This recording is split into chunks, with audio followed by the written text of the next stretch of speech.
A Sandona di Piave un incontro per appoggiare il segretario del Partito Democratico Pierluigi Bersani. A sostenerlo anche il capogruppo PD alla Camera Dario Franceschini. Vediamo il servizio. Segretario, in vista delle primarie, cosa per il Veneto?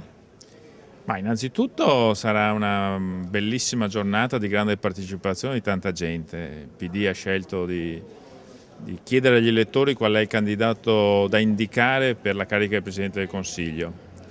E credo che questo sia un grande fatto di democrazia e un recupero di rapporto di fiducia con i cittadini.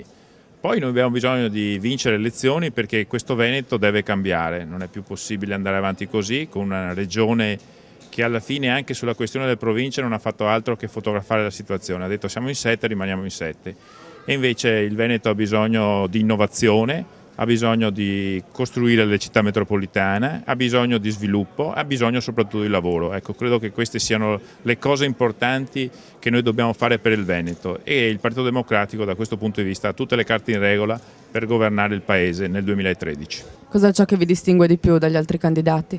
Ma io credo che la forza principale della candidatura di Bersani sia la capacità di unire, credo che questo sia il tratto distintivo al di là di tutto.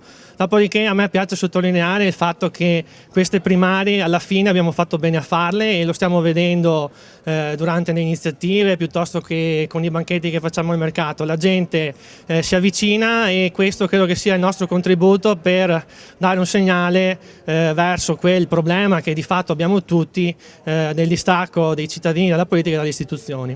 Fra poco, dottoressa, ci saranno le primarie. Qual è il vostro contributo? Cosa farete nel caso di vittoria per Sandona di Piave?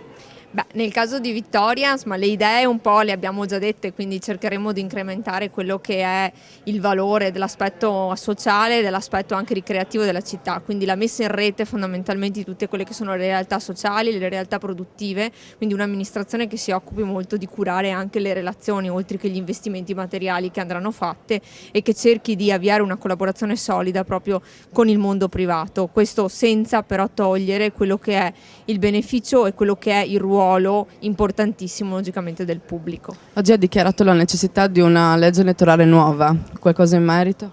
Beh, non si può tornare a votare con questa legge, come l'ha definita il suo autore, dopo averla scritta porcata, che toglie agli elettori il diritto di scegliersi le persone e quindi bisogna restituire ai cittadini la possibilità di scegliere chi mandare in Parlamento, oltre che poter votare i partiti.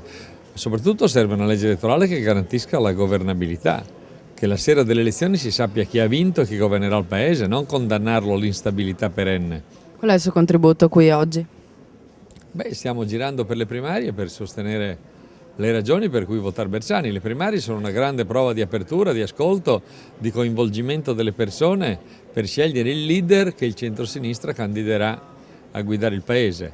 E io penso che siccome si tratta di prendere il posto di Monti, il giorno dopo aver vinto bisognerà convincere l'Europa, i mercati, gli altri paesi, tra l'autorevolezza, la competenza, la preparazione di Bersani e l'irruenza o la voglia di rompere un po' tutto di Renzi, penso sia meglio la competenza e la serietà di Bersani.